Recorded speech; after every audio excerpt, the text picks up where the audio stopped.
Thank you. All right. Welcome, everyone. This is the Auburn School Committee meeting for December 11th, 2025. I'm going to call this special school committee meeting to order. It is being conducted in person and is being recorded by the Auburn Cable Television, and all are welcome to join us in person at 5 West Street. Can we stand for the Pledge of Allegiance? I pledge allegiance to the flag of the United States of America and to the republic for which it stands, one nation, under God, indivisible, with liberty and justice for all. Thank you. The vision of the Auburn Public Schools is to educate and prepare students for the opportunities and challenges of a changing world.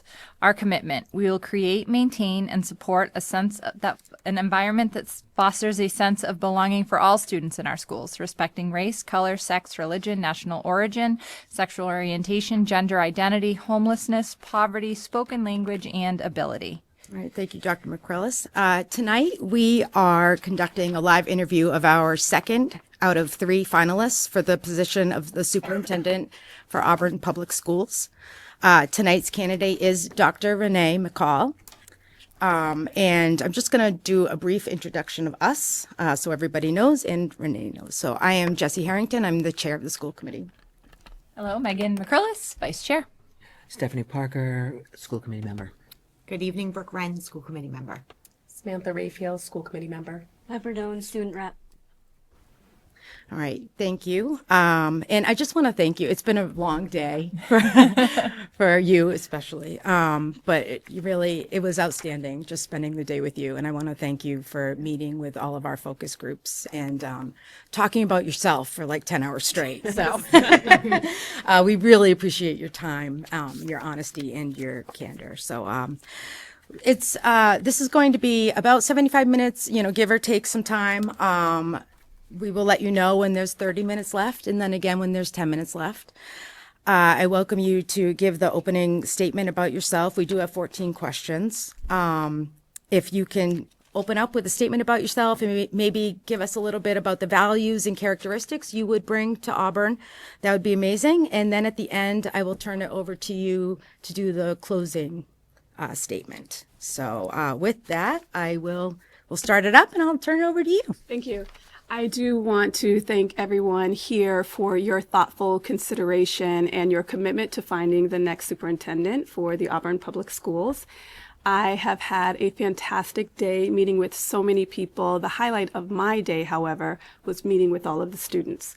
I am super impressed by the level of maturity that they bring to the table, their commitment to really making a meaningful difference in the Auburn Public Schools, and just the energy and joy that they brought to me personally. Again, I'm Renee McCall. I am a 20-plus year veteran in education and also a career changer. I am currently the executive director in the Montgomery County Public Schools, which is in Maryland. I, before that, though, was in Boston for many years, as well as most recently in the Newton Public Schools as the assistant superintendent for teaching and learning. So I am here today really bringing all of my experiences and my entire self to really share my experiences, and also to talk a little bit more about my core values. What personally and professionally drives me is a commitment to equity, a commitment to excellence, agency for students, as well as progress in teamwork. And so I hope that those core values are showcased throughout the questions that you have here today. But again, I just want to thank you for your energy and effort today in bringing me in to share my experiences with you all. Great. Awesome. Thank you very much for that. I will start us off with leadership and management. Can you describe your management style? I would say my management style is more of a collaborator and facilitator of conversation. As a teacher, as well as a principal and central office administrator, I think it's important to create the conditions where individuals have the opportunity to share their experiences and that we're learning from one another. So it's not simply me standing in front of the room, sage on the stage, and imparting knowledge upon individuals, but really that this is an exchange of ideas. Through my conversations today, I have realized that there are a number of individuals, professionals, teachers, administrators, who are born here in Auburn, have graduated from Auburn Public Schools, have come back to work for Auburn. And so there is a strong institutional knowledge here. And I think that that would be really useful for a new superintendent coming in, new to the district. And so collectively, I believe that there is so much power in learning from one another, and that there is a willingness and openness to learn from someone who is not from Auburn. So there's that energy to try something new. And so I appreciate the commitment to learning. And so I would say that my management style of facilitation would allow for us to exchange those ideas. And the students that I talked with today, they're also really excited about having the opportunity to engage in a superintendent advisory group. This is, again, creating those channels where students can freely share ideas with me, talk about how their learning experience is going.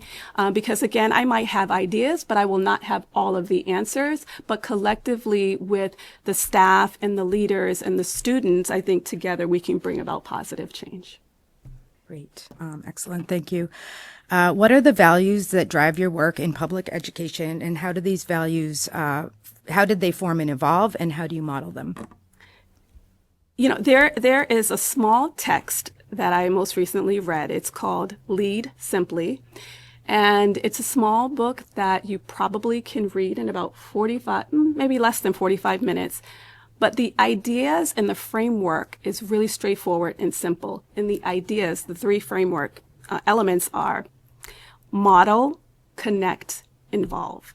Right? And so when I think about the core values that I mentioned earlier around equity, excellence, agency, progress, and teamwork, that lends itself nicely for modeling. So you model what you expect to receive back. And so there's this reciprocity of engagement. So if I am fully engaged in the work, then setting an example and modeling that behavior for others. The other thing around connecting. So I want to be sure that I know the students as well as the educators, both professionally and personally. As I mentioned throughout the day today, I would like to know something personal or something that is that brings each individual joy. And that is something that I will remember and constantly draw back to when we're engaging in conversations. I think it's important that students understand that they are seen, valued, and heard. And so that personal connection is really important. And then lastly, the piece around involve. And so as we are making decisions in the district, they should be informed by data, but also the experiences that students have every single day in the classroom, that street level of data is important as we make decisions. And so just simply using that framework, I think that that helps involve everyone as we co-construct a vision and goals and objectives along with that. And so those are some of the things that reinforce my values. And the question around how are they formed and how do they evolve? I would say that these have always been my values, but it took some time for me to put the right words to the feelings that I felt and was trying to reinforce in different places and spaces. And so I wouldn't say that they have changed. I would say that they have gotten firmer. And in all of the professional experiences that I've had professionally, they have shown up in different ways. And so it just has, the experience have concretized those particular values that I hold dear to me, both personally and professionally. And then how do I model them? I would say that as we engage in conversations, I keep the best interests of the students at the center. And so when I think about equity, I'm really considering, are we providing on-ramps and access for all of our students? You know, in my experiences, working at some higher performing districts, there are some students who are performing exceedingly well and other students who are not. So really, I want to think about ways that we can have equitable outcomes for all of our students. And I would do that collectively with the strong leadership team that we have in place. And so modeling that, I think, is thinking aloud, really grounding it in evidence, having the data from both students, families, faculty, and staff as we go about thinking about ways that we're going to meet the needs of all of our learners. All right. And the last question I have is, what characteristics do you look for when hiring those that will work for you? That's a really good question. The folks that I met today, what I would say is they are invested in the success of Auburn Public Schools as a whole, but also in every single student here. And so for me, what I would be looking for, and I think this is aligning with what I saw today, I would look for first kind people. Kind people that is super important, and then competent, right? So we want to be sure that the folks that we hire are invested in the success of our students, but also relatable. They can engage in conversations. They're committed to building relationships. Again, they have this empathetic lens, and so kind is important. Of course, competence is also really important. So as we think about the instructional core, that's something that I referenced today about how are teachers engaging with the content and the curriculum? Are they understanding it? Do they have that depth of knowledge whereby they can think about ways to differentiate the lessons and ensure that we're meeting the needs, again, of all of our learners? And so I think that those are the two things that immediately come to mind for me, because again, it shows a commitment to this work, because the work is very challenging. And if you are unable to develop trust with your educators and your leaders, it would be really hard to realize a vision. And so I think that if you have competent staff who are kind to one another, that we can go a really long way. Excellent. Great. Thank you very much. Welcome. All right, my questions are around staff relations. As you saw today, we have very strong relationships already within our schools. What have you done in the past to foster good relationships with your team, faculty, and community?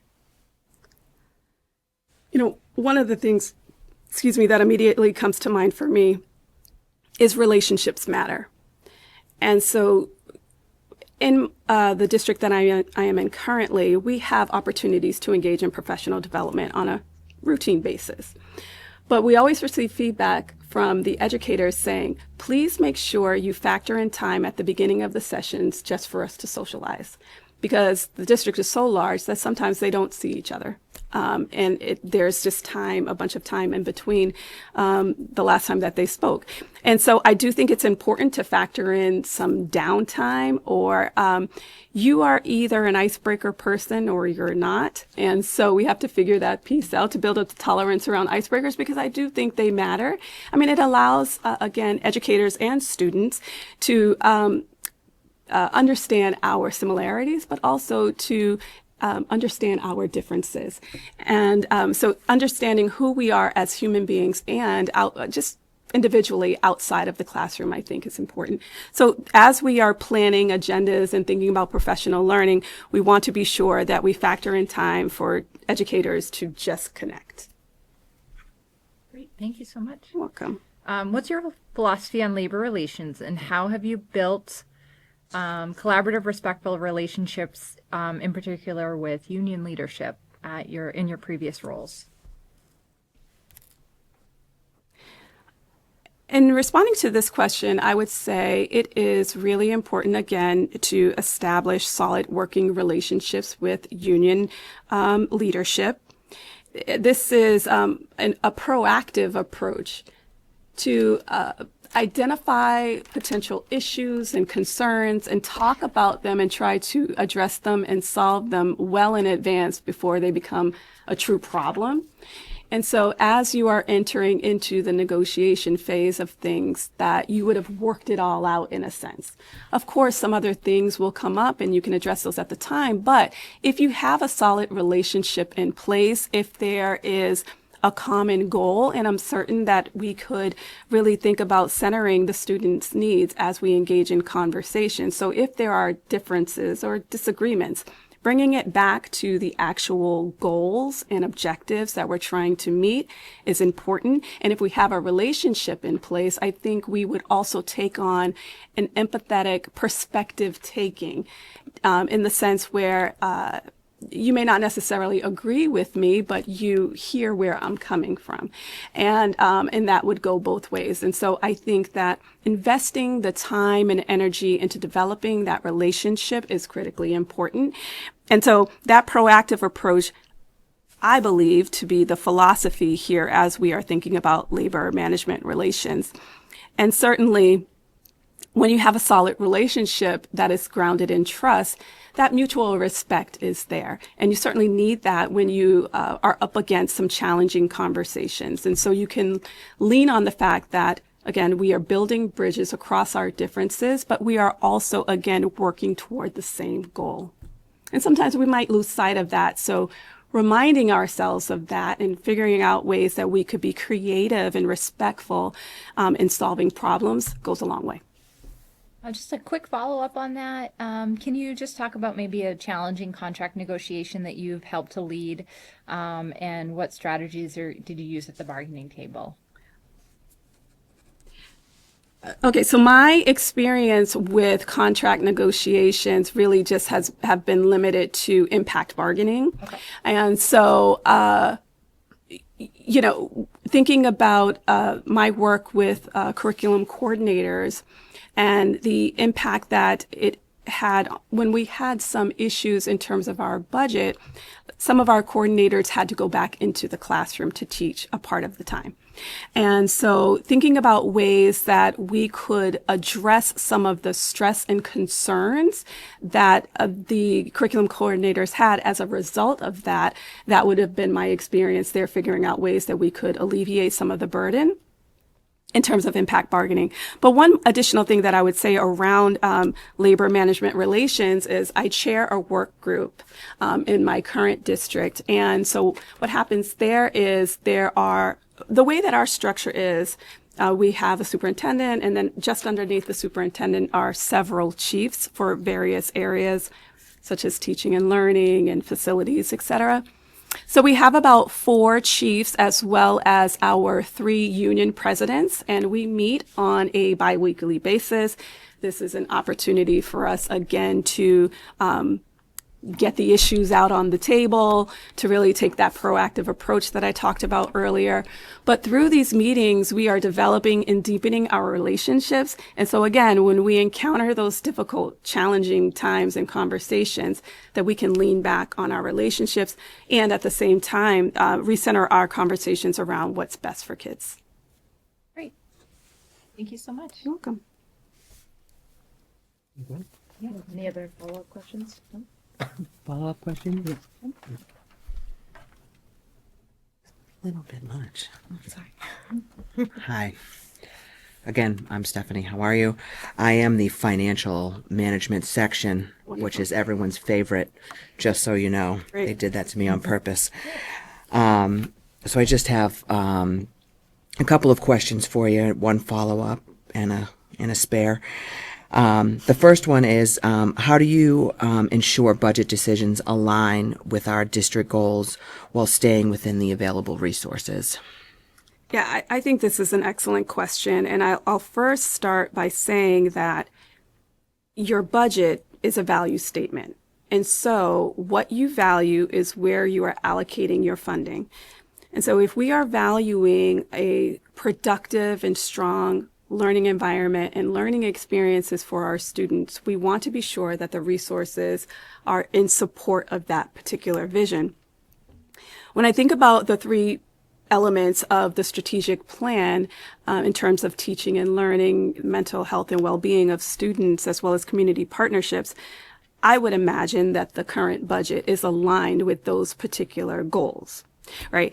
And so as we are in the process of thinking about developing a new strategic goal, given the fact that it runs out next June, I believe. And so just reestablishing what our goals are, understanding what the needs are of our community as they constantly change from year to year, thinking about what our students need, and then allocating the budget to ensure that the dollars are where they're needed to ensure a safe and welcoming learning environment for all of our students. Right. And budget constraints are definitely real. And so one of the things I would say is if we're finding that we need additional funding, I think we need to be creative about ways that we could potentially get additional funding, whether it be grant funding, building up our community partnerships, figuring out ways that we might be able to leverage our partners to provide certain services. So just thinking creatively about that, I would help address some of the concerns that potentially could arise. Yeah. In follow up with that one, if the revenue does fall dramatically or fails to keep up with the need of the district, what are the priorities you would establish in order to make difficult budgetary decisions? You started, and then I think you read that question was next. So Yeah, no, I appreciate that. Yep. I appreciate that. One of the things I would say is as we think about budget constraints and figuring out where you would make those tough decisions, I would try to steer away from the classroom. Right? I would want to be sure that the students have everything that they need in order to be successful. And so thinking of other ways that we could potentially cut and, taking a look at the resource allocation for particular schools. I mean, really just going line by line along the budget to figure out ways that we can get creative. I was happy to hear that we take a zero-based budget approach, and I think that is the best way to stay current in thinking about how we're addressing our ever-changing needs. And so starting fresh each year as opposed to just rolling over and repeat, because again, our needs are constantly changing. And so I think that is a great approach to figuring out what our needs are, identifying where we need to allocate resources. And so, again, I would just reference the fact that if I could steer clear of touching staff that is directly associated with the classes so that we have a decent student-teacher ratio, I think that's the best way to go.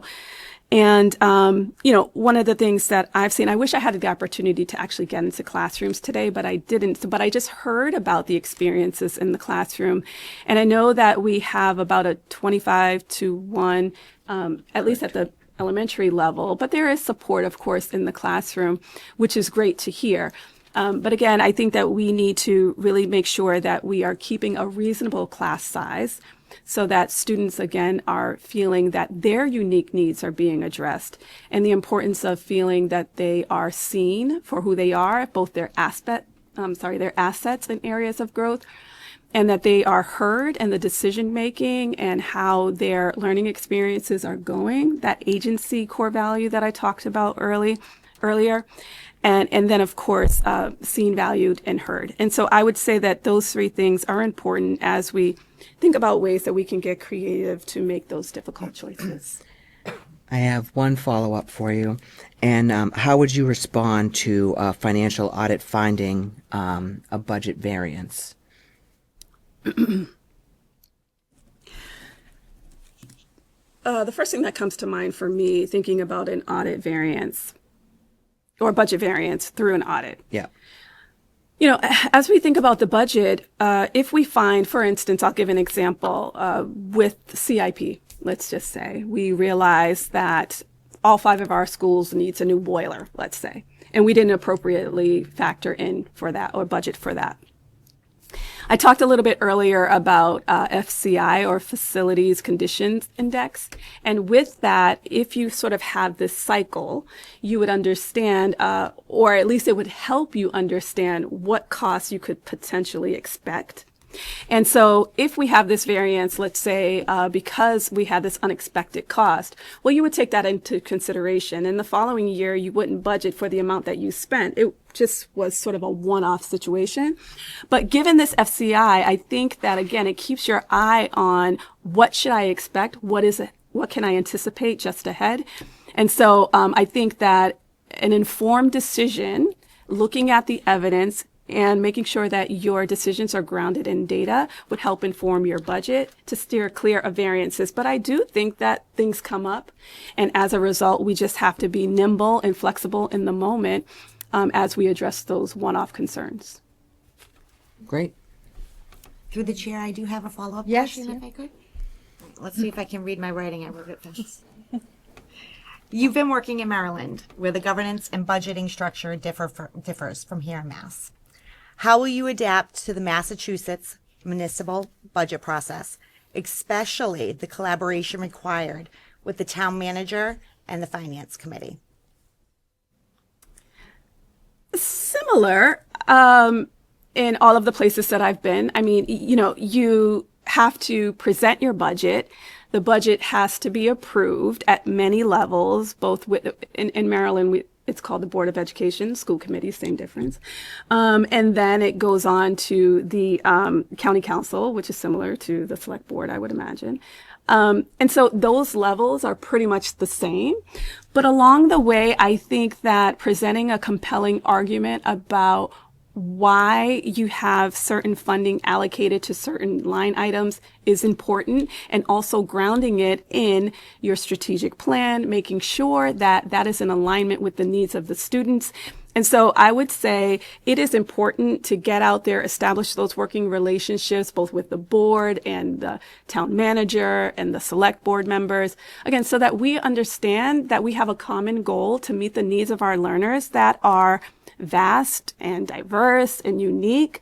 And so I would just say keeping everyone sort of grounded in those goals is important. So I would say, again, I'm leaning back on relationships because relationships actually are everything. Thank you. You're welcome. All right. And then I'm going to lead into my questions regarding conflict resolution. What do you see as an emerging issue or problem that we are likely to face, and how would you go about confronting that as superintendent and community leader?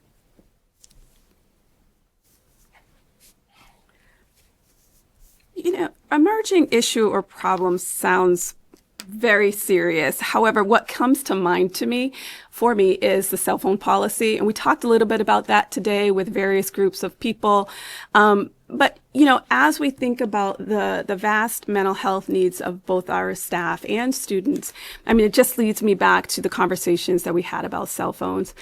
And, you know, one of the texts that I always reference back to is the anxious generation, and many that I have had conversations with today are familiar with the text and understand the impact that cell phones have had on our young people as well as adults even. And just thinking about ways that we're able to manage that and address that. I know that with the cell phone policy, we were able to get feedback from families, but it's not at the level that we would have hoped for. So we've heard from some, but not all. Maybe we won't get all, but it would be great if we heard from the majority. But I don't think we're quite there yet. And I know that we've heard from some students, but not majority of students. And students have various experiences. And so I think uncovering how we are experiencing the existing policy that's in place, we can really think about ways collectively, including families, including students and staff, about if it's working or if it isn't working, but understanding the impact that it might have on our young people. And so, you know, I think that cell phones are a tool. Of course, you could use it for many different things, including research and other things, and not just simply to access social media, let's say. But I do think that students were speaking maturely about the impact that they've seen that cell phone usage have had on some of their peers. And anyway, there are varying opinions about it. And so I would say that it potentially could be an emerging issue or problem, but I think that more broadly addressing mental health of our young people is important, particularly post-pandemic. Wanting to make sure that we have the resources in place where students have someone to talk to about what's happening in their lives and how they are experiencing and managing the demands on their time. And so that's one that has quickly come to mind for me. And, you know, issue or problem makes it sound dire. However, I do think that it is something we can work through together. Can you describe a time you led through crisis? Crisis. Well, if I could change that to a serious concern, if that's okay. I have an example of that in my current district with close to 30,000 employees. All 30,000 employees have been fingerprinted at least once. They had to be fingerprinted to be hired. However, we have, in 2019, we engaged in participation with a program that has continuous monitoring of someone's fingerprints. And so with that, we wanted to include all 30,000 employees into this particular system. We started in 2019, and then of course we know what happened in 2020. So for a couple of years, we were unable to get back to restarting that refingerprinting process.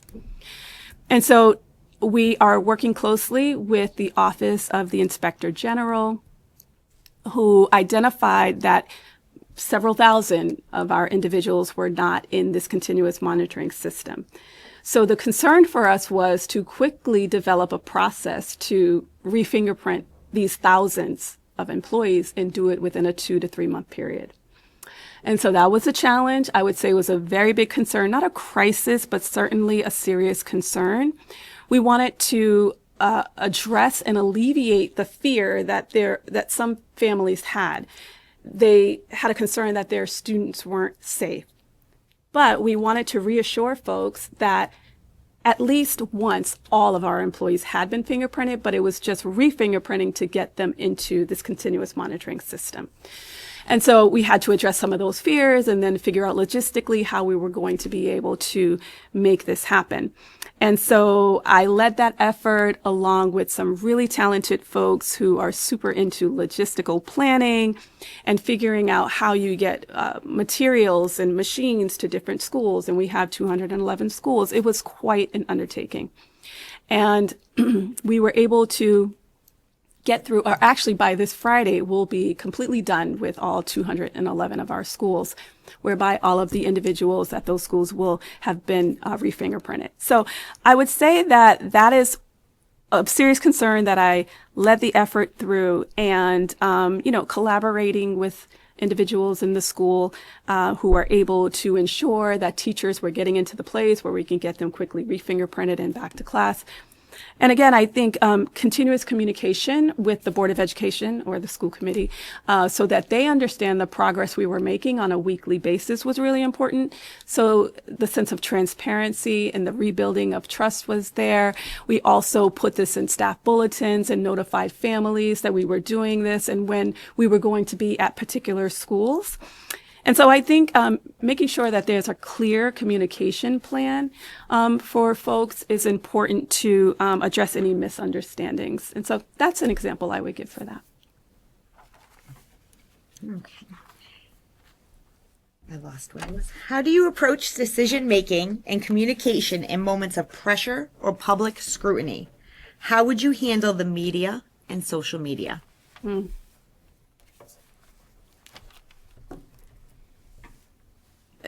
This is a tough position, right? I mean, being a superintendent, I think that there are many moments of pressure and public scrutiny. But, again, I'm going to lean back on the fact that if you have continuous open dialogue with families and different constituents in the district, that I think you have a sense of leading with integrity that addresses the trust. And if you have a trusting relationship, that allows you the space and the freedom to engage in a two-way conversation. I think that's really important. And that we also ensure that we are informing our decisions in data. And so those are some of the things I would say about that question. In terms of handling the media and social media, if there's one takeaway that, and I think I've said this 100 times today, is the importance of relationships. So I would say building relationships with local reporters is important. In my role, we have, and in my small department that I work in, we have a a PIO, Public Information Officer. And so collectively, we talk through ways that we are addressing some of the concerns that might come up in the media. But developing those strong relationships with local reporters is important because if you have that in place, they'll call you in advance to say, did you mean to say this before I print this? Is this what you meant? And so it's better to be proactive in that way versus something being printed and then you have to go back and say, well, hold on, that's not actually what happened. And then addressing or correcting the record. So I would say those relationships matter in all aspects and with the local media. And then social media. I think social media is a great tool to spread the word about the great work that's happening in Auburn. I looked on Instagram and, I think that we have a presence on Instagram, which is great, and Facebook as well. And I'm sure some other channels. including YouTube. But I would want to continue to, again, ensure that the good word is out there about all the things that's happening in Auburn so that, if there are concerns that come up, we can stay focused on the positives that are taking place and not distracted by misinformation or disinformation. So I think relationships go a really long way. In your opinion, what should a school committee member do when contacted by a parent, a taxpayer, and or the media when an issue arises having to do with our schools, students, and staff? I would hope that we would have a relationship where you would share the concerns of those individuals who called you directly. I think that it is important for you to hear what their concerns or worries are so that, again, we can engage in problem solving together. If it is related to the school system, it would be great if you could share my information so that they can get in contact with me. But I also think it is important that we are aligned in how we are engaging in dialogue with our constituents and, again, making sure that our decisions are informed by data and ensuring that the needs of the students are always front and center. I think that would be important. But again, this two-way exchange of ideas and information is important. So I would encourage you to hear them out and please share that information so that we can work collectively to address the issue.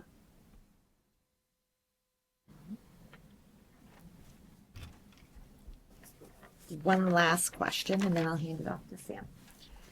How do you handle a caregiver in the district that has concerns that focus on their own children and expect change, even if it doesn't benefit the entire student body? Well, that's common. And I would say, Everyday right, as a parent, of course, you're going to have your child front and center as you are making connections with folks. And so I can empathize with that for sure. And I would certainly want to hear the parent out and understand what the concerns are. And hopefully together we can think about ways and the offerings that we already have in place so that we can sort of match that up. It could very well be that the parent is not aware of a program or a resource that we have. So really just engaging in dialogue about what the specific need is and figuring out within the structure that we have how we could address that.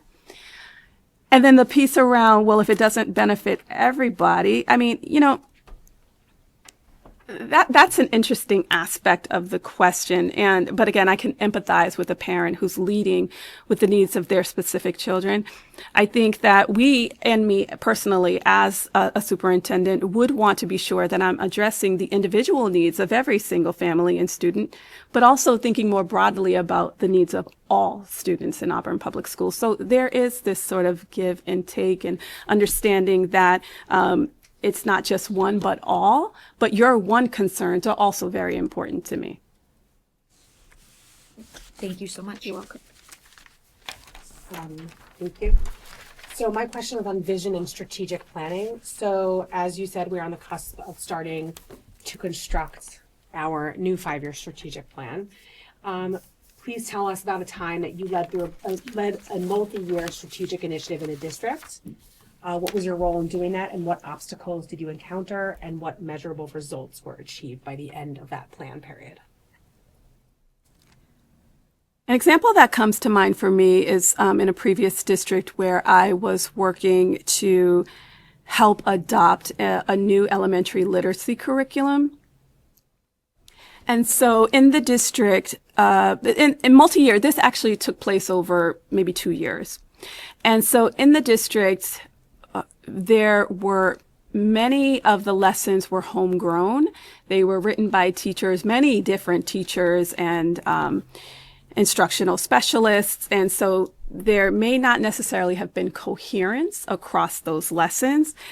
And we knew that some of our students were performing well, but not all of our students.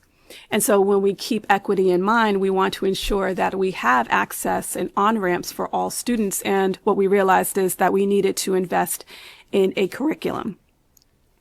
And so there was some mindset work that needed to take place as teachers were moving away from leaning on those lessons that they've taught for many years to then learning something brand new. And so that was a challenge. And then empathizing with that change management, I think, was certainly a key aspect of this particular initiative. The other piece that I would say was it was really important that we invested in the process of ensuring that teachers were, again, invested in this process. And so we had teachers pilot several of the three particular curriculum that we were piloting. And we piloted for almost a year. And then so we collected that data both from students and from teachers, and as well as families, to understand if any of the reading behaviors had changed for students. So we're talking elementary age students, and we wanted to know, were students finding joy in reading the text and engaging with the text? Did they see themselves in the text? And so gathering that data from the students, also how they were experiencing the text, and if they also found them engaging. And so with that data collected from those various groups of folks over a period of time, and then finding emerging themes that were, again, surfacing through that process was important. So it's the managing the mindsets of teachers, helping them switch or move away from those homegrown lessons to this new curriculum, leveraging the data about what's working with the three curriculum and what's not, and then figuring out ways that we were also engaging the community. So we created a microsite for the community to sort of look through the various aspects of the three curricula. And some of the feedback we got back from families was, well, I'm not a literacy expert or a reading expert, and I'm not quite sure what I'm looking at. And so inviting them in to engage in conversations so that, again, they feel like they are a part of the process. So that was really important. And so I would say that those three aspects, managing those over several or a couple of years, was important. And so my role as the assistant superintendent was to make sure that we are engaging in those conversations about what's working and what's not. And so we landed on one particular curriculum and we rolled that out. And in the first year of implementation, we started with K through 2, I believe, and then the following year it was 3 through 5. So now we're talking about a 3 or 4 year transition to the curriculum. And so I think that there were a lot of moving pieces in that process. I think that we needed to have investment not only from the students, but the teachers and the families to reinforce what we are learning in the classroom and support those positive reading habits at home.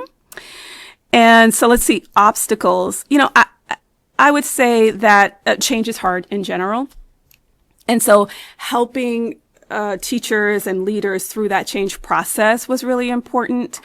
And how do we measure success on that was, so we had a rubric, and I'm not remembering, there were about 4 different criteria that we were looking for as we were engaging in classrooms to see how students were engaging and if there was consistency in how teachers were delivering the content. I remember one of the criteria being making sure that the teacher did not lessen the rigor as they were making adaptations to the curriculum. And so, teachers know their students best. And so you don't necessarily have to read a script word for word. You're going to make adjustments leaning on your expertise and understanding what your student needs are. And then so we wanted to be sure that we were maintaining high expectations and grade level standards for all students and ensuring that if teachers were making those changes, that they didn't lessen the rigor. And if that did happen, we engaged in conversations to course correct. And so leveraging that rubric in the classroom to ensure that there was implementation with integrity, not necessarily fidelity. So implementing with fidelity is that you're reading word for word, every teacher saying the same thing at the same time. But integrity is more that I am committed to engaging in this lesson, but making the necessary changes to meet the needs of my students. And so I would say that that was one initiative that I led over a couple of years working with many different groups, again, students, teachers, principals, the community at large, because it was quite an undertaking and quite an investment. Thank you. So you spent the whole day here today. So do you have any vision or priorities that you feel for the Auburn Public Schools that you would love to see in your potential strategic plan for the first 3 to 5 years? One of the things that we talked a bit about today was flexibility in high school scheduling, allowing the time and space for students to be able to explore their passions. And so I would want to be sure that we are creating these opportunities for students to be future forward. And so what does that mean? It's going to look different from student to student, but thinking about ways that we can leverage our partnerships to create internships, apprenticeships, or what have you. And trying to make that happen for all students. And again, that's going to look different from student to student. But I think really ensuring that we have an opportunity for students to figure out exactly what they want to do after high school. It may not be college. If it is, great. It might be right into employment. That's also great. So thinking about ways that we are preparing our students for what's ahead. So one of my priorities in terms of a vision statement or a new strategic plan would really be about thinking how we are preparing our students to be future forward. One follow-up question. So you said that you're coming from a district with 212 schools or 211 schools and 30,000 staff members. What do you think is going to be your biggest challenge going from humongous to Auburn? What do you think is going to be a challenge for you? A challenge. I mentioned earlier, I think that because one of my strengths is a learner and an achiever, once I start something, I am just totally all in and locked in. And when the next thing I realize, I look up and it's 7:00, right? And so I'm committed to solving problems. I'm committed to learning. I'm committed to understanding the unique needs of every student and family here in the Auburn public schools. And so I would say a challenge for me will likely be finding that work-life balance. But I do believe that work-life balance is important. I just have to remind myself that it is. But I also want to say that I do think it's important to be out there in places and be highly visible. And so being around young people certainly gives me joy. And so I would want to be in those spaces where they are excelling in athletics or theater and the arts, etc. And so again, finding the balance, but also at the same time, really enjoying what I do. And I don't think it's work. It's really more of a calling. And so just trying to be sure that I keep work and life sort of balanced is important. Just so you know, we're a little under 30 minutes left. Okay. Like seconds. Like 29 minutes and 50 seconds. Thank you for that. You're up, Piper.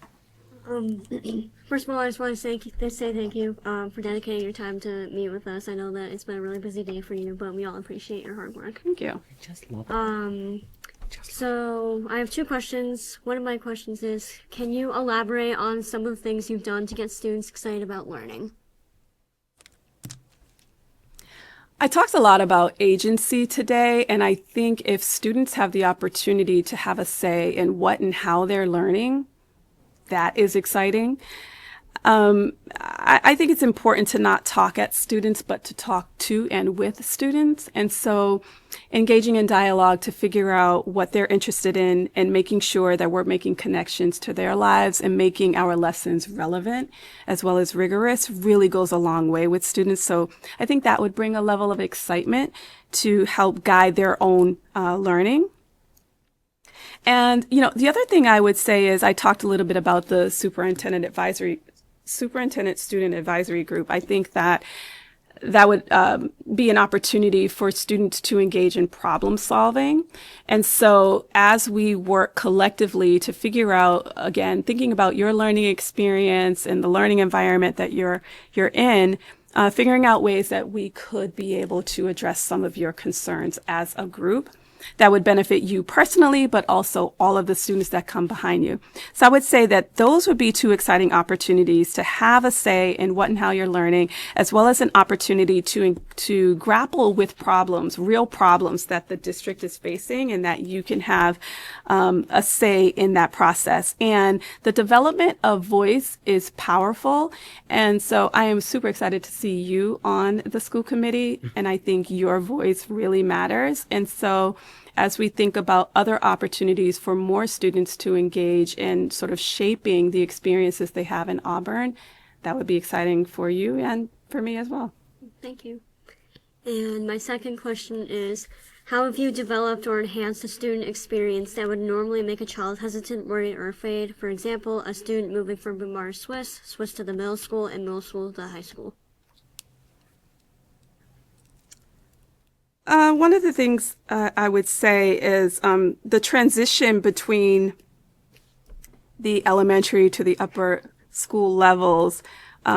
We have done something called a transition day, where it's an opportunity to preview the schools in advance, and you get to know the space and you meet some friends. And so when you have the first day of school, you know someone, you see a familiar face, you already know where the lunchroom is, and those types of things. I think that addresses and alleviates some of the concerns and fears and anxiety that students can have when they are walking into new spaces.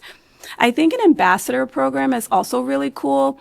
So I am a supporter of near peer teaching opportunities. And so when I was a principal in Boston, we had an opportunity with an organization called YPP, the Young People's Project, and it was an opportunity for our upper level students to go down to the middle school and elementary schools to teach students about coding and STEM. And it was mutually beneficial, not only for the younger students learning those skills and engaging with the upperclassmen, which is pretty cool, but also for the upperclassmen to reinforce what they know by teaching it to someone else. Right? When you teach someone else, it really reinforces or makes it more concrete your understanding and learning of a particular topic or subject. And so I would say that the ambassador program would also be really cool. The other thing that I can think of is just mentoring and coaching is also really important to me. So as students are coming into the new spaces, that they have that one adult, again, that is invested in their success and making sure that their transitions are successful.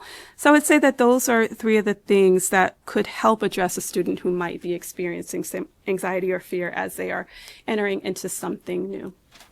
But I will say, if I could just use as an example, even as an adult coming into a new space in this role, it's a new role, it's a new environment, it's new students and new families and new staff and new leaders. That is all anxiety provoking, right? And so it's not only students who deal with that issue of fear and when you're dealing with transitions, but also adults. And so again, leaning on the institutional knowledge and expertise of the staff here would be really important as anyone in this role comes into Auburn Public Schools and really tries to make meaningful change. Thank you. You're welcome. Awesome. Do we have any follow-up questions? Yeah, through the chair. You've answered this a few times today, but just for those watching, as you walk through the schools, you notice that we're a pretty tight-knit community. Mrs. Beverly is the principal at the school she used to attend. Mr. DeLongchamp's name is on a Right. on a classroom, or not classroom, presentation room because of his dad. Why Auburn for you? What gives you the passion specifically for the town of Auburn? Yeah. I would say there are three things, and I have said this throughout the day, but I truly mean what I say when it is evident that there is a strong, supportive relationship between the school committee and the superintendent here. You need that in order to really realize the goals that you have set collectively. So I appreciate that, and I have not seen that in all spaces. So that goes a really long way. The other thing I would say is, again, the strong institutional knowledge of the leaders and the teachers that I met today. I think that there's a strong commitment to the success of all students. That's also really important to me. And then finally, I think with the size of Auburn, as a first-year superintendent, it feels like the right fit and the right size, whereby it is important to me leaning on relationships that I understand who my students are, I understand who my teachers are, what their strengths are, what they're hoping for the district, what are their dreams and aspirations, that I can help make that a reality for both students and staff, and that families again feel seen, valued, and heard, and that they have a strong partnering with the school, whereby, again, when we work together, we can truly bring positive change here and ensure that all students are successful in Auburn. Thank you so much. Welcome. So that wraps up our questions. Do you have any questions for us?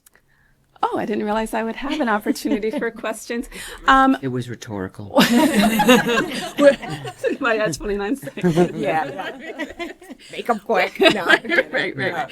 Well, I would just say, what compelled you to run for school committee here in Auburn? You go ahead, Jesse. No. You could take it. Almost 12 years now I've been on the committee. Yeah. So I started when my daughter entered kindergarten.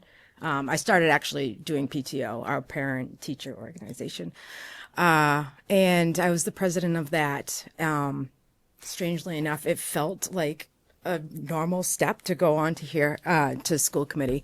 But, yeah, it's been rewarding to work with the superintendents and the teachers. And I have to say what compelled me, and still does, is the faculty, the amazing teachers that we have. They changed my kids' lives every day. And it was just, it's such we've gone over, and you've heard it all day long, is a welcoming community.